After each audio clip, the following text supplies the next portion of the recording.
প্রথম রজনীতে 7টি পুষ্ট গরু দেখলাম, যেগুলো নীলনদ থেকে বের হয়ে এলো এবং নীলনদের তীরে ঘাস খেতে লাগলো। ঠিক সেই সময় নদী শুকিয়ে গেল এবং 7টি হ্যাংলা পাতলা গরু নীলনদ থেকে বের হয়ে এলো এবং নদীর তীরের গরুগুলোকে হামলা করে গিলে ফেলল। দ্বিতীয় রজনীতে গরুগুলা ছাড়াও 7টি সবুজ পুষ্ট গমের দানা দেখলাম। এরপর পরই 7টি শুকনো রোগা গমের দানা দেখলাম। সেই দানাগুলো সবুজ সতেজ ফসলগুলোকে আক্রমণ করে নষ্ট করে ফেলল। জনাব অজ্ঞামোহরের খাদেমগণ আমার খোয়াবের ব্যাখ্যা পূর্বেও শুনেছে এবং আজ পর্যন্ত সময় চেয়েছে যেন ব্যাখ্যা করতে পারে। এখন কি আমার খোয়াবের ব্যাখ্যা বলবেন?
আচ্ছা, কি হয়েছে আমাদেরকে বলুন, আমরাও শুনি। আমি অসংখ্যবার তালাশ করেছি, নক্ষত্র ও তারাপুঞ্জিদের অবস্থান নির্ণয় করেছি, মৃতের আর্তনাদ অন্বেষণ করেছি, শয়তান ও প্রেতাত্মাদের সহযোগিতা কামনা করেছি যেন আপনার খোয়াবের ব্যাখ্যা করতে পারি, কিন্তু এমন কোনো খোয়াব নেই যেগুলি আমরা ব্যাখ্যা করতে সক্ষম হইনি, কিন্তু আপনার খোয়াব একেবারেই ভিন্ন। এই খোয়াবের ব্যাখ্যা দেওয়া আসলে আমাদের পক্ষে সম্ভব নয়। মহামান্য বাদশাহ, আমরা 3 জনই আমাদের জাদুশাস্ত্র ও সামর্থ্য দিয়ে আপ্রাণ চেষ্টা করেছি, কিন্তু পারিনি। আমাদের সকল খোয়াব বিশ্লেষণকারীদের ব্যাখ্যা হচ্ছে প্রাগৈতিহাসিক কাল থেকে গরুকে মিশরের জন্য বছর হিসেবে ব্যাখ্যা করা হয়েছে। আপাতত এটাই পেয়েছি।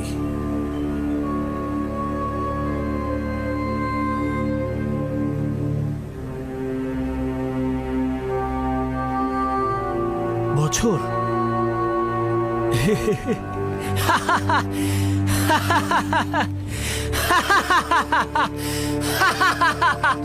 বছর?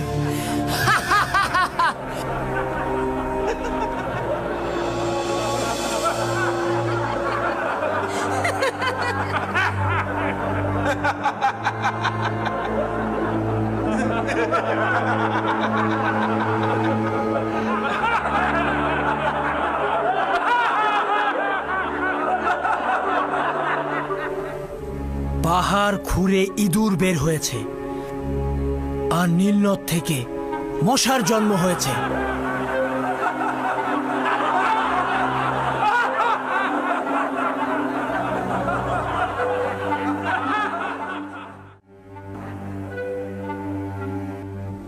আমার খোয়াবের ব্যাখ্যা হলো গরু মানে বছর।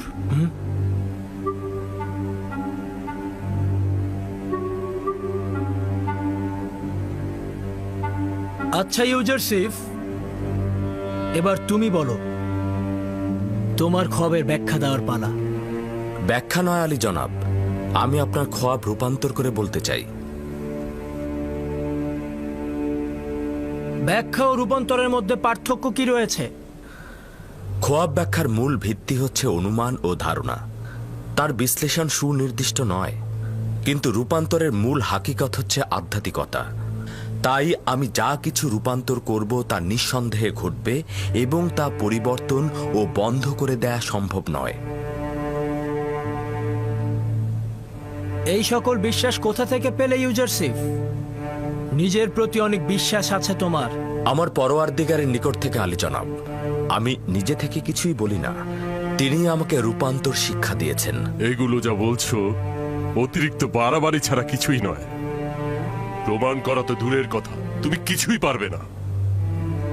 তুমি যে খোয়াবের ব্যাখ্যা করেছো সেটা সত্যি তো নয়ই। হাতে তোমার খোদার কুদরতের কথা বলছো, সেটা তো নেই।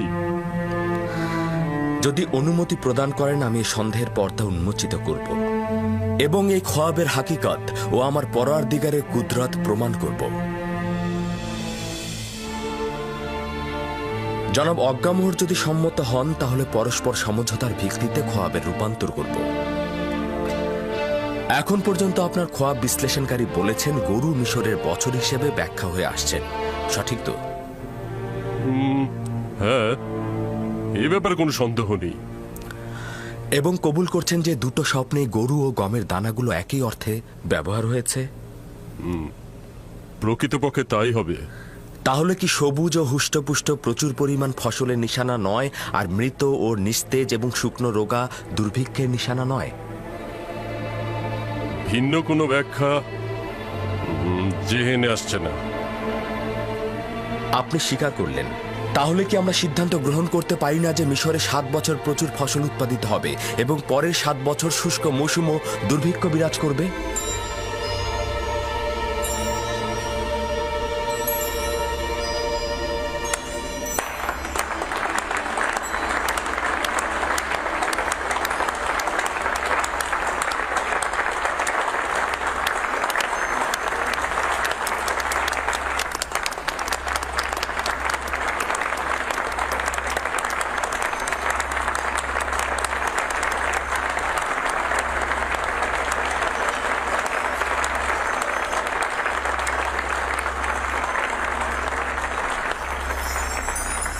সাবাস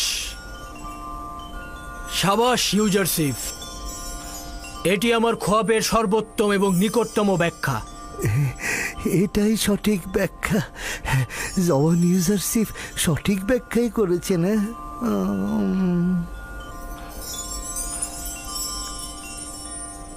দেখলেন তো অজ্ঞামোহর, বলেছিলাম না এরা ফাউ খাওয়ার দল। এরা অযথাই নিজেদের খোয়াব বিশ্লেষণকারী দাবি করে।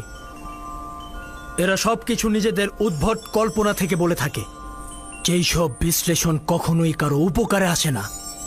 আপাত দৃষ্টিতে এই ব্যাখ্যা সঠিক, কিন্তু ব্যাখ্যার বাস্তবতা সঠিকভাবে বাস্তবায়ন হবে না।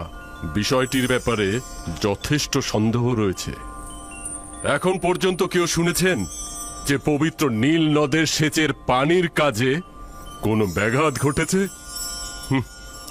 এই ব্যাখ্যা দক্ষিণে অবস্থিত কৃষ্ণকার ভূমির জন্য প্রযোজ্য।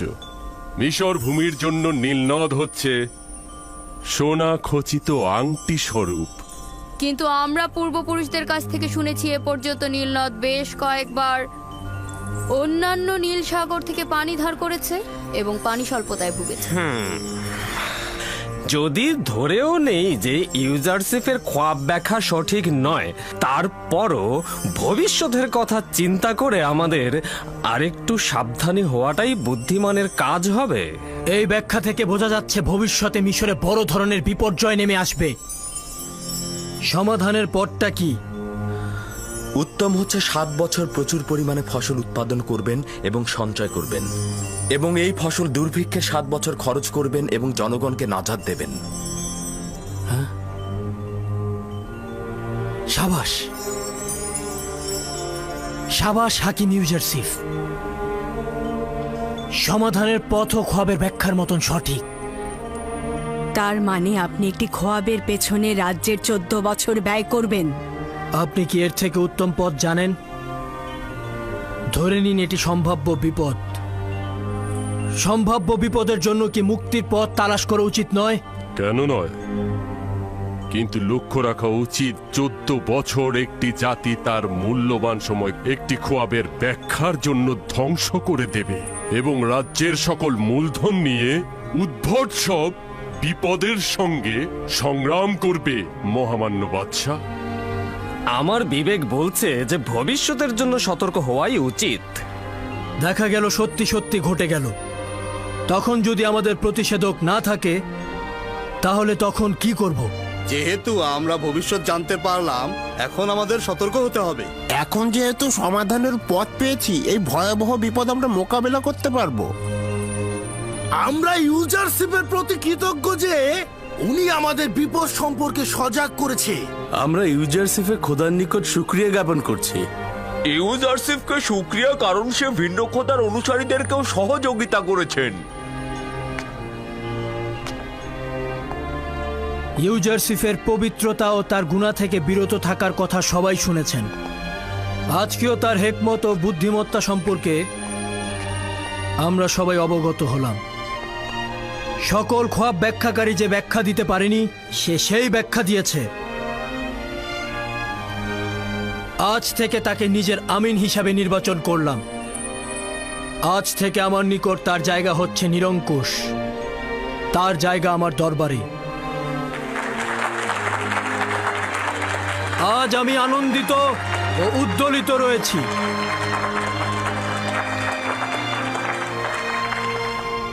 আমি চাইছি না এই খুশি তোমার খোয়াব ব্যাখ্যাকারীদের শাস্তি দিয়ে ক্রোধে রূপান্তরিত হোক। আজ মিশরের খাদেমদের এবং তাদের খোয়াব ব্যাখ্যাকারীদের অক্ষমতা আপনাদের সকলের সামনে প্রকাশিত হলো এবং আপনারা দেখলেন যে আমুন খোদার চাইতো শক্তিশালী খোদা রয়েছে। আমার খুশি ক্রোধে রূপান্তরিত না করতে চাইলে এখান থেকে চলে যান।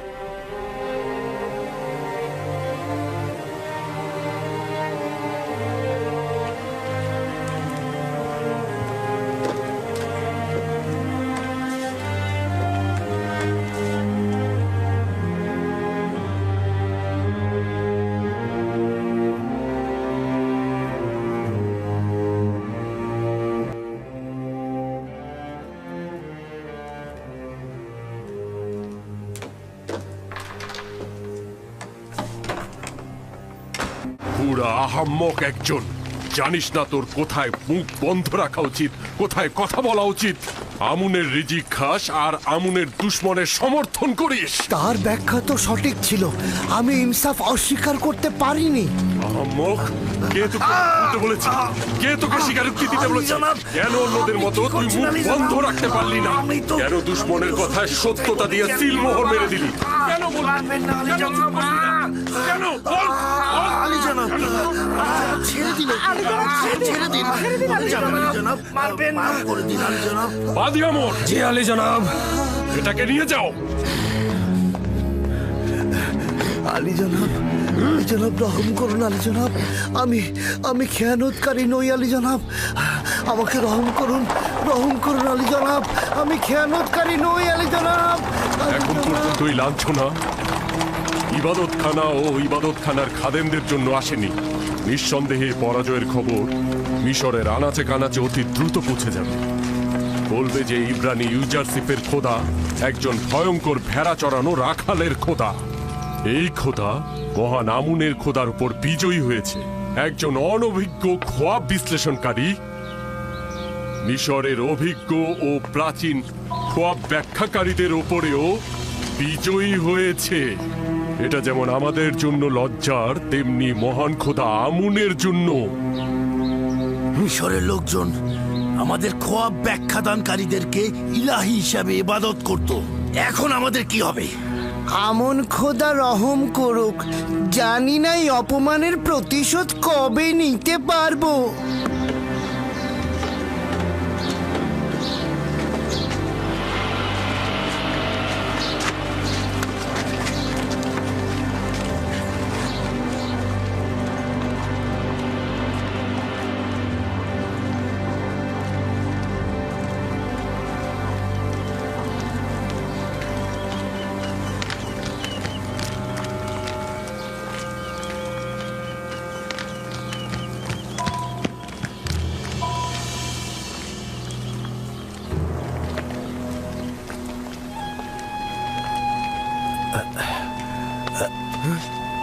আমাকে ক্ষমা করবে, তুমি কি রাজমহলের কাজে নিযুক্ত? তুমি কি চাও? ইউসুফ, দুঃখিত, ইউজারসিফ। তো তুমি কি ইউজারসিফকে চেনো? তাকে কি দরকার? সে কি এখন এই রাজমহলে আছে? মনে হয় আছেন। আমি আমি আমি তার একজন বন্ধু। তুমি ইউজারশিপের বন্ধু? হ্যাঁ, আমি আমি মালিক ইবনে জার। ইউজারসিফকে বলবে যে মালিক 20 বছর ধরে তার জন্য অপেক্ষা করছে।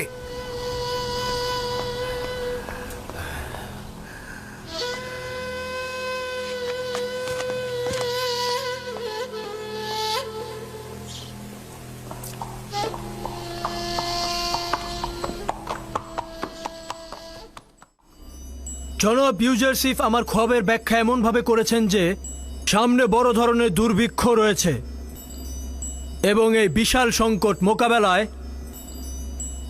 অর্থমন্ত্রীর দায়িত্ব এমন কাউকে দেওয়া উচিত যিনি বিশ্বস্ত ও নেককার হবেন এবং প্রজ্ঞাবান হবেন। আপনারা মিশরের গণ্যমান্য ব্যক্তিগণ এমন কাউকে কি চেনেন?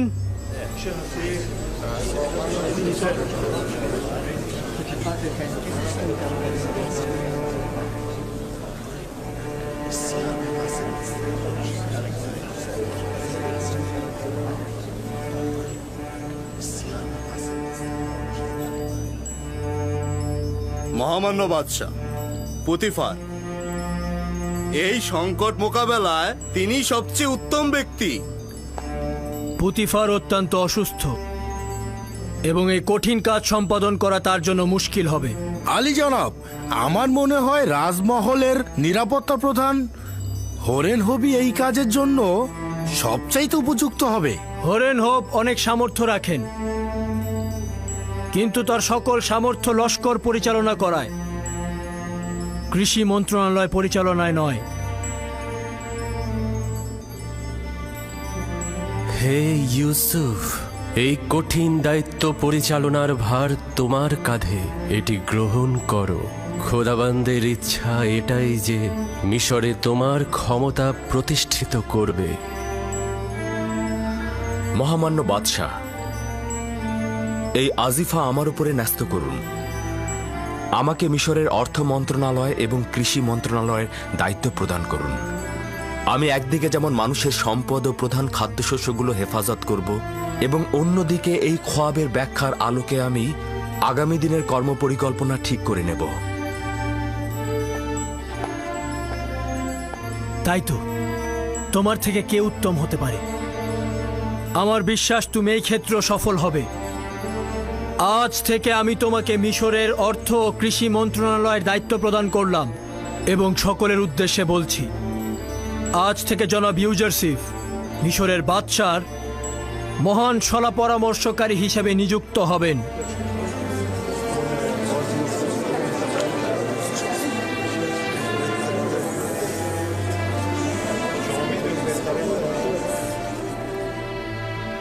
জোয়ানটি আমার অপরিচিত, কিন্তু সে বেশ জ্ঞানী। আচ্ছা, কিন্তু তোমার কি মনে হয় এই যুবক সেরকম কঠিন কাজ করতে পারবে? তা জানি না। তোমাদের কি মনে হয় তার খোদা কি আমাদের খোদাগণের চেয়েও মহান আর শক্তিশালী? আমার কিন্তু তাই মনে হয়। দেখলে না কিভাবে অকমহর ও ইবাদত খানের খাদেমরা পরাজয় স্বীকার করলো? তবে যাই বলো না কেন, মিশরে অভিজাত সম্প্রদায় থাকতে একজন ভিনদেশীকে নির্বাচিত করা লজ্জায় মাথা কাটার অবস্থা। আপনারা মিশরের সম্ভ্রান্ত ব্যক্তিগণ জানেন যে সাধারণ জনগণের কাছে খব বিশ্লেষণকারীগণ কতটা পদমর্যাদার অধিকারী, এবং যে কেউ এই মাকামে পৌঁছাতে পারে না। উনি যে নজির আমাদের সবাইকে দেখিয়েছেন তা সবাই দেখাতে পারে না। তার এই অভিষেক অনুষ্ঠান জাঁকজমকপূর্ণ ও স্বর্ণখচিত করে রাখব। আজ মহামান্য বাদশাহ উদার হস্তে এই নগণ্য বাদশার উপর দায়িত্ব অর্পণ করেছেন। আমার তাগাদ এই যে এই আনুকূল্যকে কামেল করুন। আমি জনাব ইউজারশিপের সকল তাগাদ গ্রহণ করব। আমার দুইটি তাগাদ। প্রথমটি, আমার কারণে কারাগারে বন্দী সকল নারীকে আপনি আজাদ করে দেবেন।